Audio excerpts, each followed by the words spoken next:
al Padre. Todo el mundo se postrará, su mirada levantará a Jesús Salvador hoy y siempre. Esto es amor. Jesús vino, Él murió y resucitó. Alabémosle, nos dio la salvación. No existe más que amor. Dios es amor.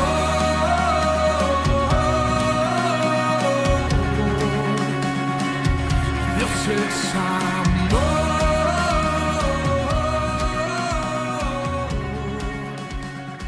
Amada Iglesia, muy buenos días.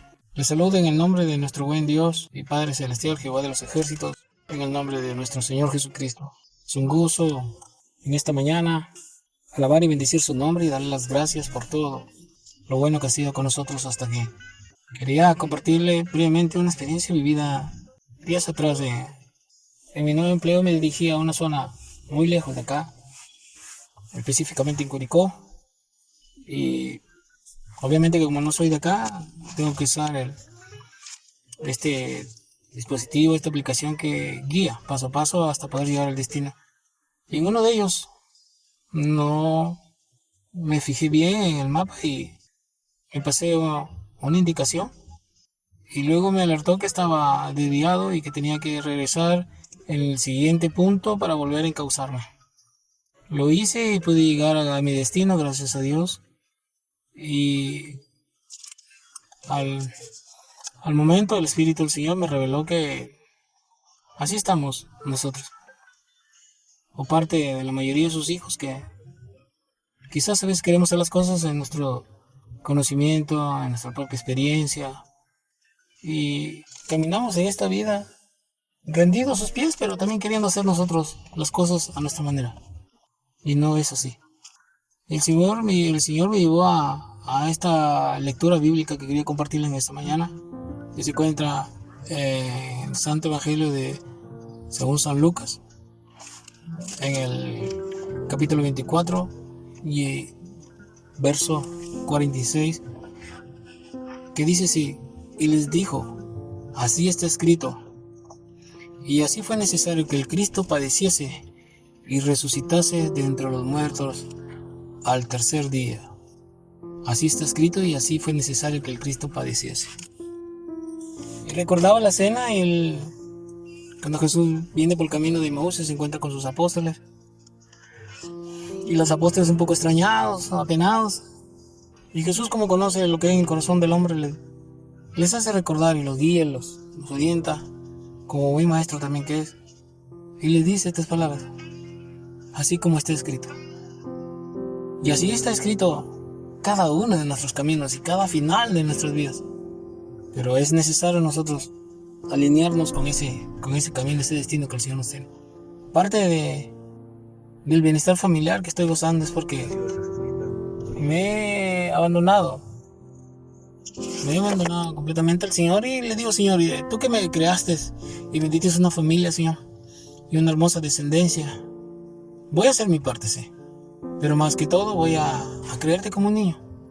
Veo en tu palabra muchas promesas que alcanzaron gente que tal vez a nuestros ojos o a nuestro criterio no merecían recibir milagros. Ahí está la mujer cananea, tenemos al centurión romano, como no arrancó un milagro ni siquiera para él, sino para un criado, un siervo de él.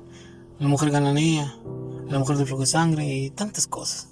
Solamente por creerlo, sin necesidad de ser dignos, solamente por creerle. Le digo: Señor, así, necesito esto, Señor, me hace falta esto, Señor, voy a descansar.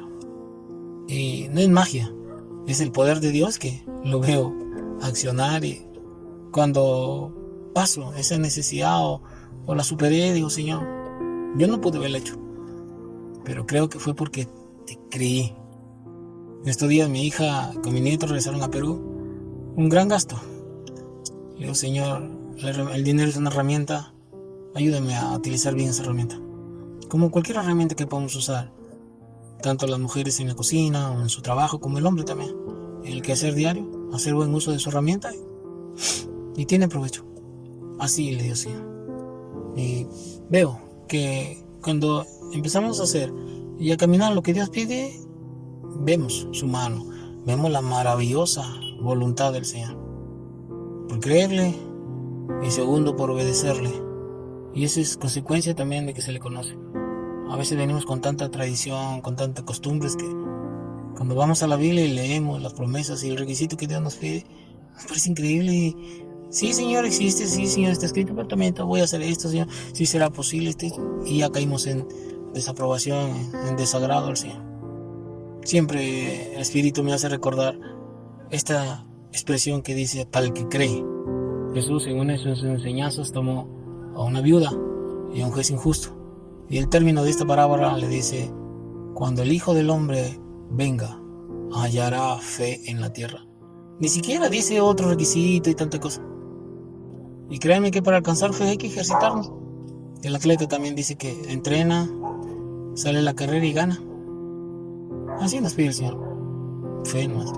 Fe, fe, fe. Jesús fue, dice, sacrificado, según está escrito desde antes de la fundación del mundo.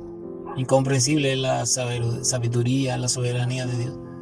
Pero sí, Dios le plació y Dios nos amó, que envió a su Hijo. Y si envió a su Hijo por salvarnos, ¿no enviará todo lo que nos haga falta? Claro que sí, claro que sí. Esta mañana les animo y yo también me animo a seguirle creyendo, a seguirle confiando como un niño a papá Dios, para poderle ver su gloria, sus promesas en nuestras vidas. Usted y yo no somos cualquier cosa, somos sus hijos. Y los hijos, cuando tienen necesidad, van a los papás. No vaya a otra persona. No sea autosuficiente. Vaya donde papá. Tenga la edad que tenga la situación económica que tenga. Vaya donde papá. Papá estará con los brazos abiertos, presto para ayudarnos, presto para guiarnos, para socorrernos, para levantarnos. Porque recuerde, Él nos ama.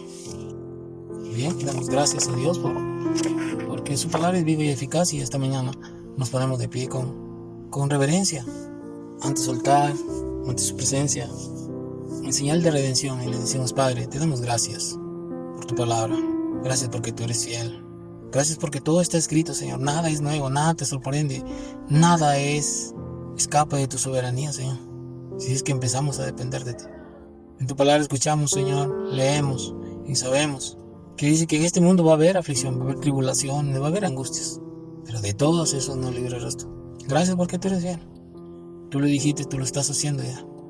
Anhelas que tu creación, tus hijos, te crean como anhelas que te crean, para seguir mostrando tu gloria, tu poder sobre nuestras vidas. Gracias por todo. Gracias porque hasta aquí has tenido cuidado de nosotros. Nos permites estar aquí. Tú dices que has creado todo con propósito. Gracias porque ahí estamos en ese propósito. Bendito seas, Padre eterno. Bendito seas, Señor Jesucristo, Salvador, Redentor nuestro. Gracias, Espíritu Santo, Consolador y guía y ayudador nuestro en todo tiempo. Gracias, Papá. Gracias por estar con nosotros. Gracias por tu palabra. Gracias por todo.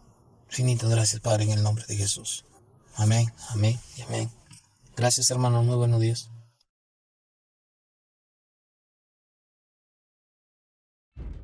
Buenos días, hermanos, los saludo en el nombre del Señor. Que Dios los bendiga en este día tan especial, este día donde nos reunimos de manera virtual para poder adorar a nuestro Señor. En esta mañana vamos a alabar al Señor, vamos a decirle que Él es eterno, y lo invito a adorar desde sus casas. Invito a adorarle, a glorificar su nombre con alegría, con gozo en nuestro corazón y sobre todo con gratitud, porque Él ha sido bueno con nosotros, porque hasta aquí nos ha tenido bien, hasta aquí hemos sido bendecidos y sabemos que vamos a seguir bendecidos por Él, y vamos a alabarle al Señor, vamos a decirle que Él es eterno. Amén.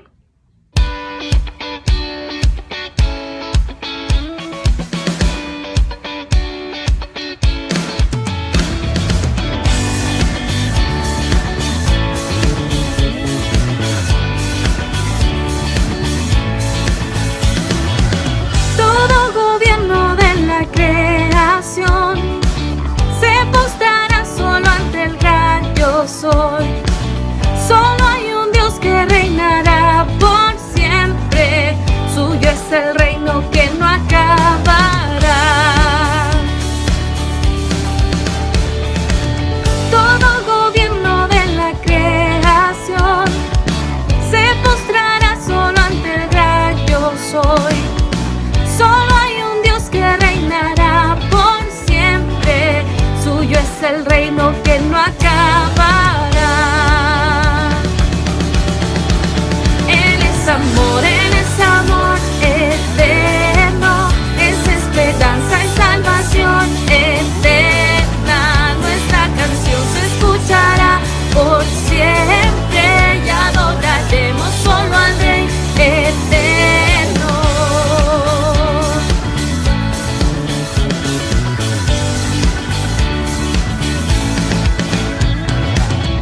vestido en majestad, glorioso Rey.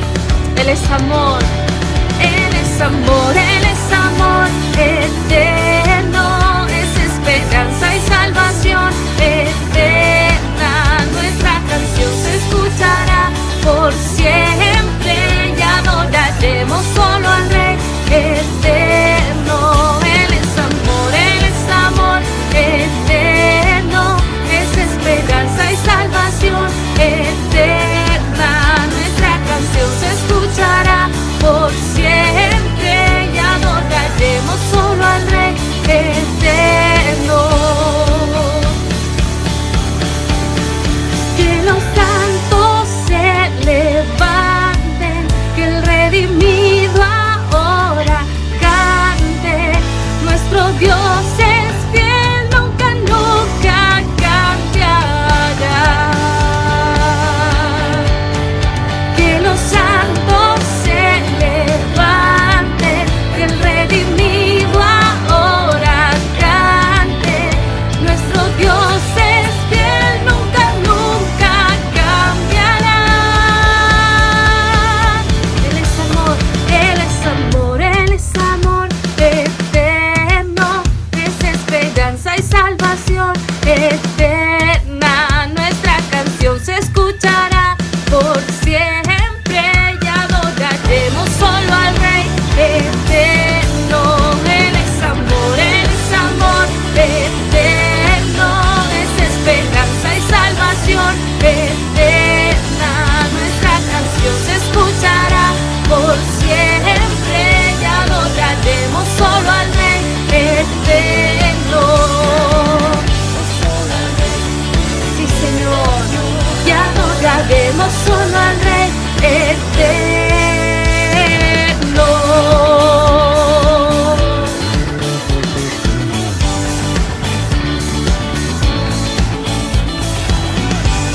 Sí, Señor.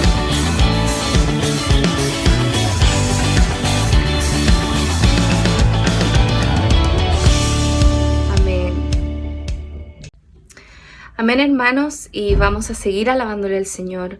Vamos a seguir teniendo este tiempo de adoración a Él.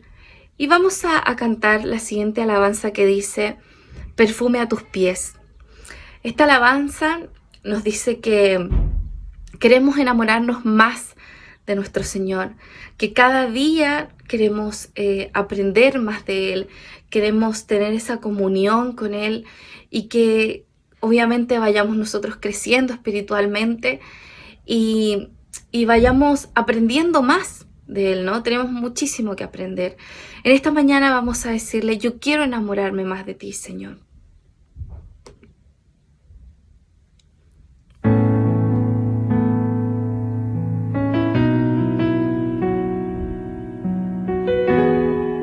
Cuando pienso en tu amor y en tu fidelidad, no puedo hacer más que postrarme y adorar.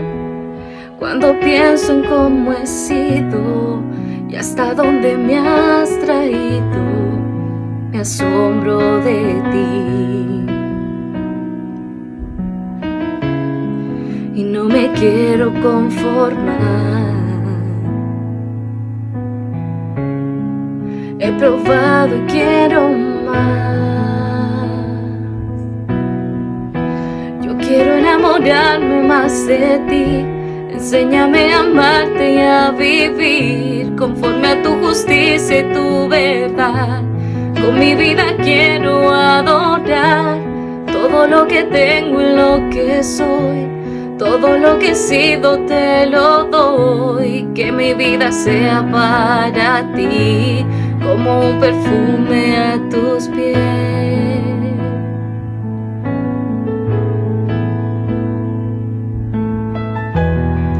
Cuando pienso en tu cruz y en todo lo que has dado, tu sangre por mí, por borrar mi pecado. Cuando pienso en tu mano, hasta aquí hemos llegado por tu fidelidad.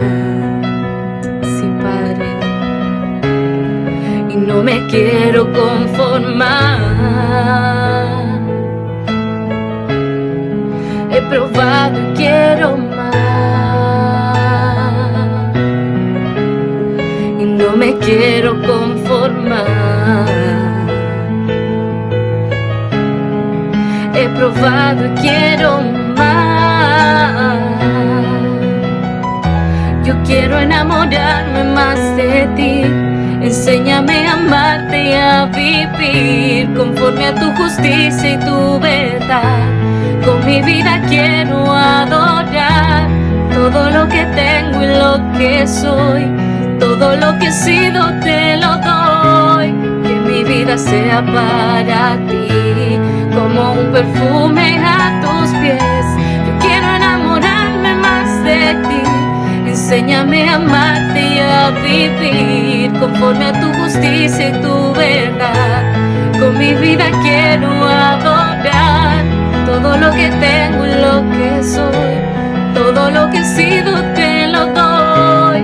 Que mi vida sea para ti, como un perfume a tus pies. Yo quiero enamorarme más de ti. Enséñame a amarte y a vivir conforme a tu justicia y tu verdad. Con mi vida quiero adorar todo lo que tengo y lo que soy. Todo lo que he sido te lo doy. Que mi vida sea para ti, como un perfume a tus pies. Yo quiero enamorarme más de ti. Enséñame a amarte y a vivir conforme a tu justicia y tu verdad. Con mi vida quiero adorar todo lo que tengo y lo que soy. Todo lo que he sido te lo doy. Que mi vida sea para ti, como un perfume a tus pies. Sí, Señor. Amén.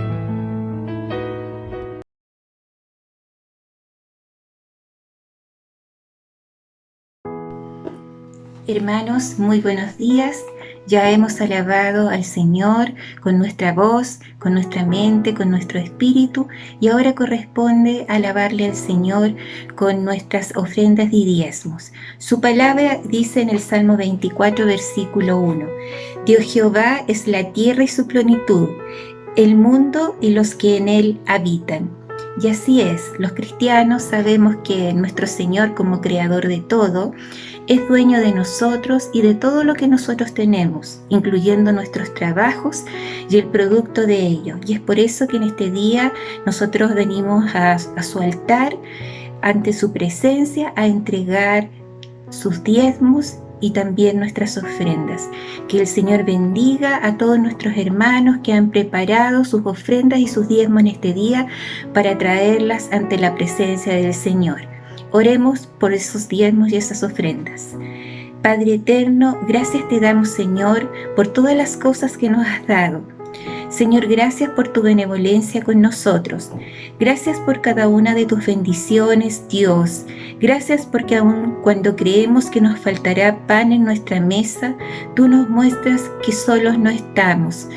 Dios, gracias porque con las bendiciones que nos has dado podemos retribuir a tu iglesia con nuestras ofrendas y diezmos. Dios, te pido que este dinero se multiplique en tus arcas y que se pueda concretar con ellos los propósitos de tu obra. Bendice nuestras entradas, Señor, para poder seguir sirviendo a tu iglesia como lo estipulas tú, Padre Celestial. Gracias, mi Dios. Oramos en el nombre de Jesús. Amén.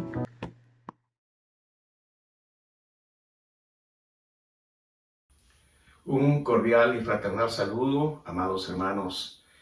Hoy compartiré una predicación bajo el título Dios toma nuestra pobreza y nos da abundancia.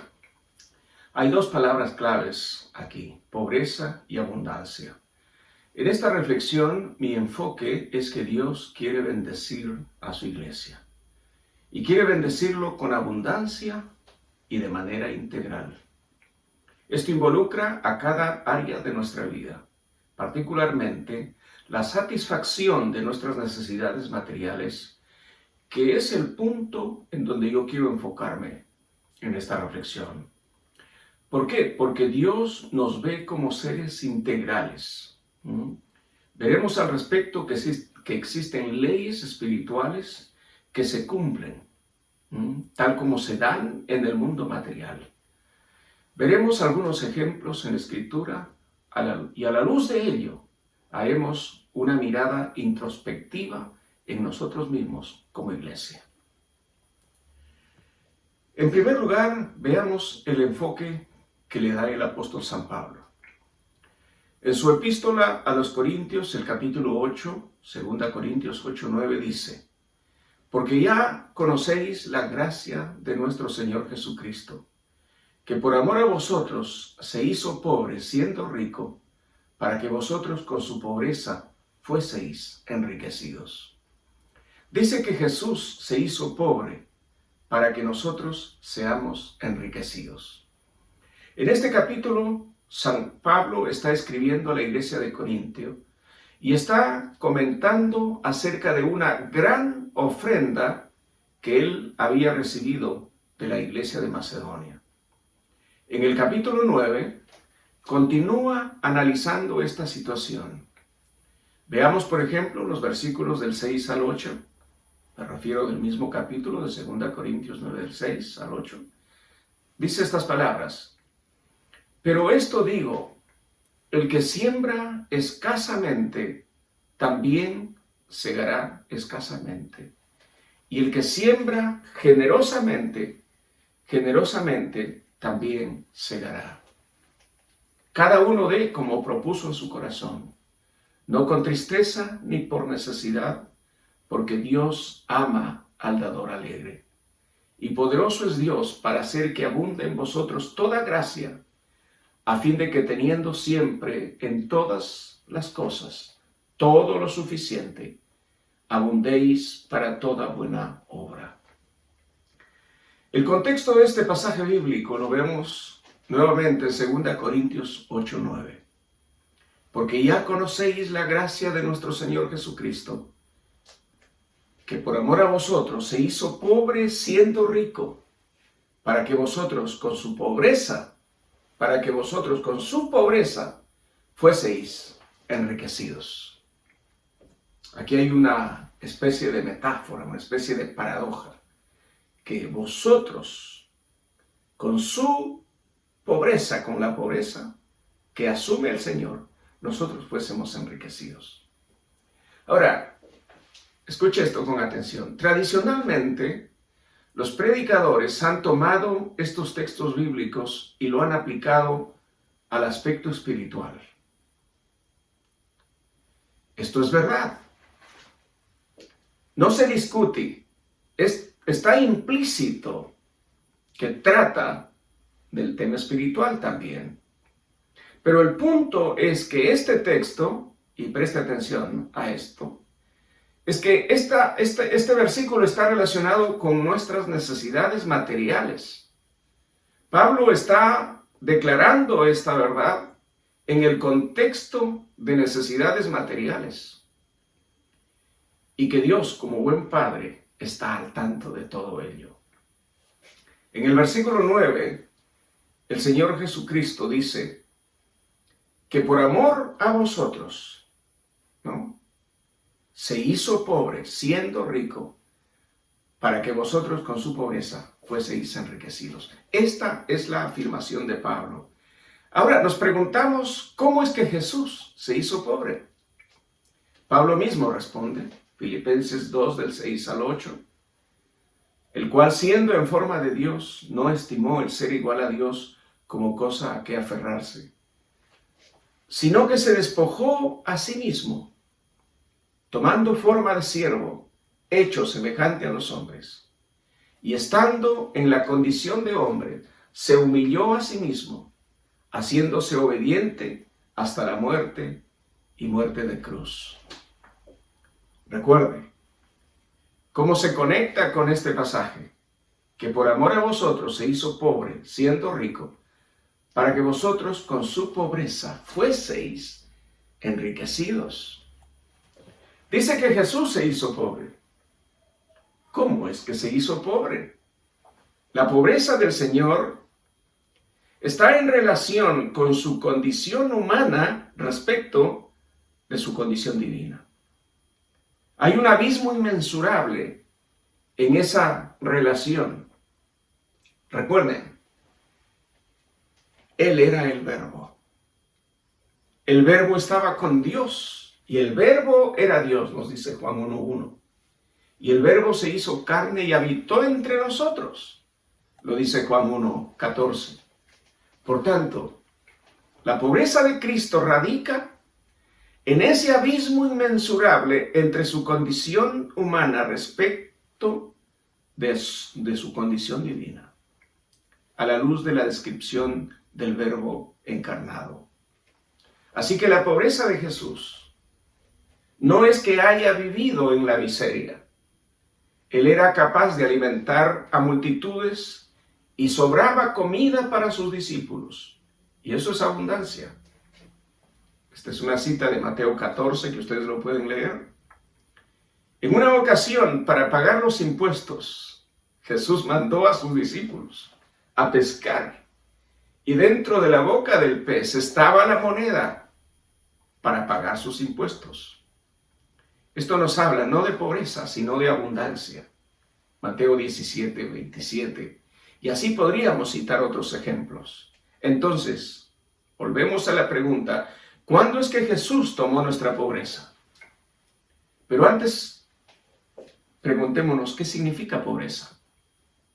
No voy a dar una definición desde el punto de vista de las ciencias sociales, la sociología o la economía.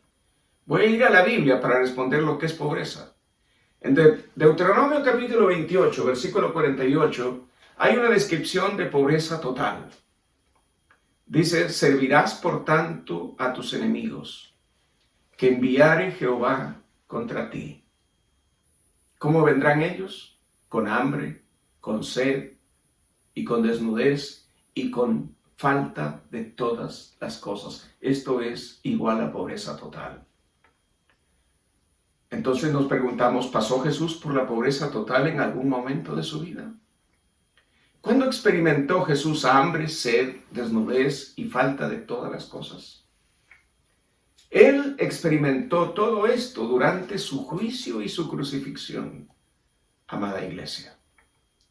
Pero allí en esa cruz, Jesús nos rescató de nuestra pobreza, de la pobreza que tiene la humanidad en general. De esa pobreza nos rescató. ¿Y cuál es esa pobreza en general de la humanidad? Nos rescató del hambre. Hambre de amor, hambre de felicidad. Y muchos son tan pobres que lo único que tienen es dinero. Nos rescató de la sed, de la profunda sed de algo que llene los corazones vacíos y que le dé sentido a sus vidas. Nos rescató de la desnudez, del hombre al desnudo, como dice Levi Strauss. Esa desnudez que la humanidad pretende cubrir con hojas de higuera, con el manto de la religión, inclusive con su propia cultura, la educación y el poder, el placer y cualquier otra forma de escapismo. Jesús nos rescató de toda otra forma de necesidad. Recordemos, por amor a vosotros, se hizo pobre, siendo rico. Jesús era rico. Era el Verbo encarnado, el Verbo, el Hijo de Dios. Se despojó de la gloria de su Padre para que vosotros con su pobreza fueseis enriquecidos. Ahora permítame compartir algunos ejemplos para fundamentar lo que estoy tratando de decir. Además de lo antes indicado por el apóstol San Pablo, quiero llevarles a considerar dos ejemplos que demuestran que Dios es capaz de bendecir con abundancia material. Y yo creo que esto es extensivo a la iglesia del Nuevo Testamento. Dios quiere bendecir a su iglesia. ¿Cuántos lo creen? Yo lo creo. Al que cree, todo es posible. Lo siento si usted lo duda. Dios ha hecho provisión para prosperar la vida de sus hijos. El propósito salvador de Dios también implica la satisfacción de todas sus necesidades materiales, obviamente espirituales, y todo orden de cosas. Filipenses capítulo 4, versículo 19 dice, mi Dios pues suplirá todo lo que os falte, todo. Amados hermanos, todo lo que os falte será suplido por el Señor. Todo. Conforme a sus riquezas en gloria en Cristo Jesús. Cuando uno va a girar una transferencia, primero se fija cuánto tiene en su cuenta, ¿no es verdad? Pues podemos imaginarnos las riquezas en gloria que hay en Cristo Jesús, y el Señor satisface nuestras necesidades, todas nuestras necesidades, conforme a sus riquezas en gloria en Cristo Jesús. Y el contexto del pasaje está en relación con necesidades de carácter material. Amada iglesia, el corazón de Dios es que abundemos en todo, pero con un propósito. Y para aclarar este punto, ahora sí voy a los dos ejemplos particulares y hermosos del Antiguo Testamento. Pero antes quiero hacer una afirmación, y esta es que Dios bendice en abundancia material para que levantemos un lugar para Él. Así lo hizo con los dos ejemplos que ahora voy a citar. Un lugar para Él.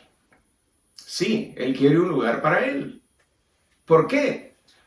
Porque a Dios le place morar con nosotros. Por eso es que nos creó por amor, para tener comunión con nosotros. Dios no quería vivir solo.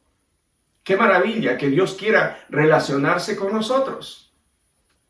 En el Génesis vemos que Dios se paseaba en el huerto al aire del día con Adán y Eva, pero ellos pecaron y rompieron esa relación. Así comienza la Biblia, en una relación sublime y hermosa con el Creador y sus criaturas. Pero esa relación fue rota por causa del pecado. Por eso tuvo Dios que diseñar un plan de salvación por medio de su Hijo Jesucristo, para que esa relación rota volviera a restablecerse, volviera a restaurarse. Eso nos dice Efesios capítulo 1, versículo 10, y muchos otros pasajes de la Escritura. ¿Y cómo termina la Biblia?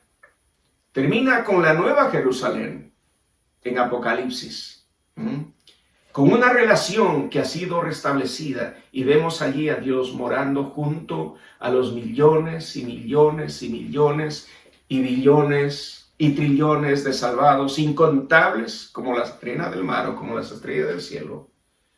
Todos ellos son los redimidos con la sangre del Cordero, el Hijo de Dios, que lavaron sus ropas con la sangre del Cordero de Dios.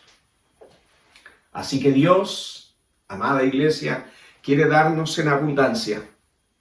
Quiero que lleve hoy usted esto en mente. Dios quiere darnos en abundancia para que levantemos un lugar para Él.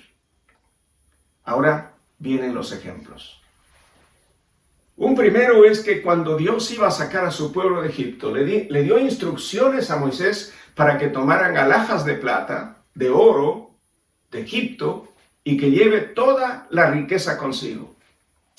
En Éxodo 12:35 dice, e hicieron los hijos de Israel conforme al mandamiento de Moisés, pidiendo a los egipcios alhajas de plata y de oro y vestidos. Y Jehová dio gracia al pueblo delante de los egipcios, y les dieron cuanto pedían. Así despojaron a los egipcios. Egipto tenía muchísimo oro, muchísima plata. Tal pareciera que Dios quisiera que robaran, pero no es así. Dios les está diciendo que deben cobrarlo por los 400 años que habían servido como esclavos. y en última instancia Dios será dueño de todo. Y cuando Moisés y el pueblo llegaron al desierto, Dios le dijo a Moisés que con toda esa riqueza que tenían, oro y plata, que habían traído de Egipto, que le construyera un lugar donde él, o sea Dios, more con ellos. Ese fue el tabernáculo, como lo encontramos descrito en Éxodo capítulo 37. Cuando Moisés terminó la construcción de ese tabernáculo, y lo hicieron tal y como Dios había ordenado, nos dice la Escritura que la gloria de Dios descendía del cielo en forma de nube y fuego, nube de día y fuego de noche. Así Dios moraba con su pueblo en el tabernáculo. ¿De dónde salió el dinero? Del pueblo. Ese dinero que habían traído de Egipto ahora estaba consagrado para levantar el tabernáculo para Dios. Así que Dios da con un propósito. Un segundo ejemplo tiene que ver con las riquezas de David, este gran rey de Israel por 47 años. El pueblo fue bendecido y prosperado materialmente en gran manera durante su reinado. Pero esa riqueza material no fue para gastarlo en sus propios deleites o egoístamente. A pedido de Dios, David construyó el templo de Jerusalén, y aunque él no lo concluyó, bueno, pero él recibió la orden y comenzó el proyecto. El edificio más caro de la historia de la humanidad, lo dice el doctor Ramón Murray, un doctor en teología y en filosofía. En Primera de Crónicas 22:5 leemos respecto a este templo. Y dijo David, Salomón mi hijo es muchacho y de tierna edad, y la casa que se ha de edificar a Jehová ha de ser magnífica por excelencia, para renombre y honra en todas las tierras. Ahora pues yo le prepararé lo necesario. Y David, antes de su muerte, hizo preparativos en gran abundancia. Este mismo autor dice que muchas de las edificaciones modernas y de la posmodernidad hacen alarde de ser las obras de construcciones más caras del mundo, pero no es así. Como se ha creído, no lo son. Nada se compara al valor del dinero de hoy a la construcción del templo de Jerusalén hecho por Salomón, pero iniciado como proyecto por David a pedido de Dios. Este mismo autor luego refiere los 20 edificios más caros del mundo, pero ninguno de ellos supera el valor monetario del primer templo de Jerusalén. Piensen en eso. El total de los costos de construcción de los 20 edificios más caros y lujosos del mundo de hoy, estoy citando a Murray, según este mismo autor, son 52.5 billones de dólares. Ahora veamos cómo se construye el edificio más costoso y lujoso de la historia de la humanidad. Segunda de Crónicas, capítulo 22, versículos del 7 al 10 dice: el rey David propuso en su corazón construir un templo a Dios para guardar en él todos los componentes del tabernáculo movible, que también incluía el arca del pacto de la alianza.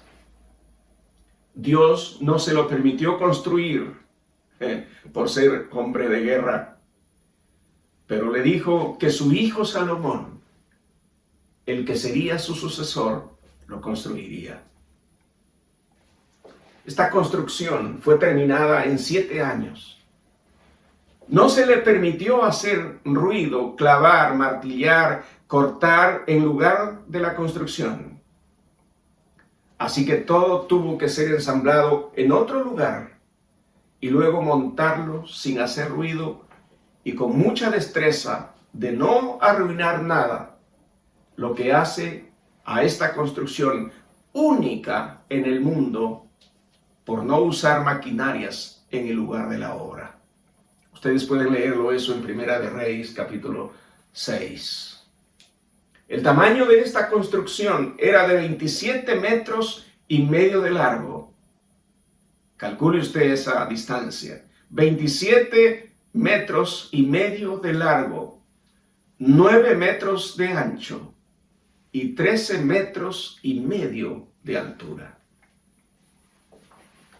¿Cuál fue el costo de esta construcción? Primera de Crónicas 22:14 nos dice el costo. Dice: he aquí yo con grandes esfuerzos he preparado para la casa de Jehová. Dice David, 100,000 talentos de oro y 1,000,000 de talentos de plata. Total del precio del costo del primer templo de Jerusalén, construidos por Salomón en el año 966 a.C., cotizado en dólares, sería la astronómica cifra de 481,026,440 billones de dólares. ¡Qué maravilla! Así que Dios pidió a David que le construya este templo. ¿Con qué finalidad? Para morar con su pueblo. Ya en el Nuevo Testamento hallamos que Dios quiere morar en nuestros corazones. En 1 Corintios 16:9 dice que vuestro cuerpo es el templo del Espíritu Santo. Fíjese usted. Ahora Jesús, Dios, el Espíritu, ya no está buscando un lujoso templo. Gracias a Dios por los templos que pueden haber. Nosotros tenemos un precioso templo. Gracias a Dios. Pero Dios está buscando templos vivos, corazones consagrados y santificados en donde Él mora. Ese es el templo del Espíritu. Y Jesús le dijo a la samaritana allá en Juan 4 que llegará el momento en que podremos adorar a Dios fuera de ese maravilloso templo de Jerusalén. Y Pedro nos dice que Dios mora en nosotros, que nosotros somos el edificio de Dios, que somos piedras vivas, edificados como casa espiritual y sacerdocio santo. Primera de Pedro 2:5. Y dicho esto, vamos a este tercer punto. ¿Qué debemos hacer nosotros con la abundancia que Dios nos da? Usted puede decir, yo no tengo ninguna abundancia. Pues no es así. Usted tiene abundancia. Si usted comienza a hacer un inventario de lo que Dios le ha dado, usted tiene gran abundancia. A la luz del Nuevo Testamento, debemos ser buenos mayordomos, buenos administradores. Y parte de esa mayordomía es invertir en la gran comisión del Señor Jesucristo. Invertir para alcanzar a las personas para Cristo. Dios quiere bendecirlo con abundancia, amado hermano y hermana. Créalo. Para el que cree todo es posible, dice Marcos 9:23. Dios quiere bendecirlo en cada área de su vida. En su matrimonio, en su familia, en sus estudios, en su trabajo, en su carrera profesional, en sus negocios, en sus finanzas. Eso es abundancia. Y la mayor abundancia es estar con Cristo, porque teniéndolo a Cristo, lo tenemos todo. Somos las personas más ricas del mundo como hijos de Dios. De modo que al dar usted al Señor, así como lo hizo Moisés o David, al dar usted, está usted hoy en el Nuevo Testamento invirtiendo en la misión de Cristo. Usted está plantando semillas para el reino de Dios. Y esas semillas podrán producir cual a 30, cual a 60 y cual a 100 por uno. Esa abundancia que recibe de Dios, vuélvalo a plantarla. Esa es la clave de la bendición. Se necesitan recursos para llevar el Evangelio, hermanos, para sostener a las personas que se dedican por entero a la misión de Cristo, para enviar misioneros, para abrir nuevos campos de misión, para plantar iglesias, etcétera, etcétera. Dios quiere bendecirnos con abundancia, pero con un propósito, para que podamos bendecir su obra. Pero Él también nos da según la calidad de nuestra mayordomía y la actitud de nuestro corazón. A veces Dios nos bendice, hermanos y hermanas, de manera abundante. ¿Y qué hacemos? Nos la guardamos. La retenemos, la bendición de Dios. Recuerden, nosotros somos canales de bendición. Usted y yo somos canales de bendición. Y un canal es el lugar por donde fluye. Puede ser el agua, puede ser cualquier otra materia, la propia luz fluye. Usted es un canal de bendición. Usted puede ser ese medio a través del cual Dios trae bendición a su iglesia, trae bendición a este mundo. Ahora permítame preguntarle, amados hermanos, ¿está usted sembrando para el reino de Dios? Muchos lo hacen. Y eso ha permitido que la iglesia siga. De otro modo no habríamos llegado a 160 países o más de 160 países en el mundo. ¿Cómo se ha extendido la iglesia en tantos lugares? Porque los hijos de Dios siembran en el reino, invierten en el reino de Dios.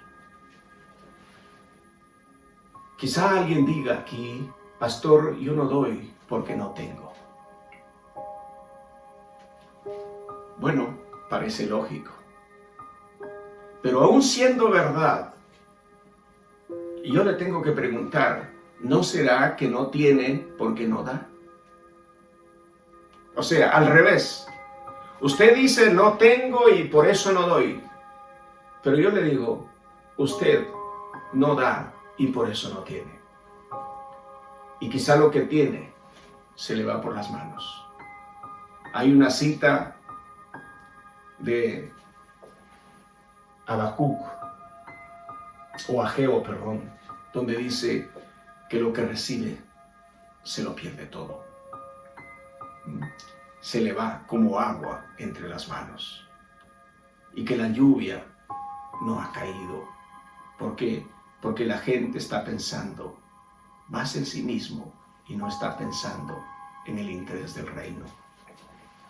Amados hermanos, para ir concluyendo, esto lo he visto en la palabra de Dios y lo he corroborado en mi propia experiencia de más de 50 años de cristiano. Ahora le voy a pedir que levante su mano y proclame en el nombre del Señor. Hágalo. Dios tomó mi pobreza. Dígalo. Dios tomó mi pobreza y me da abundancia. Que Dios los bendiga.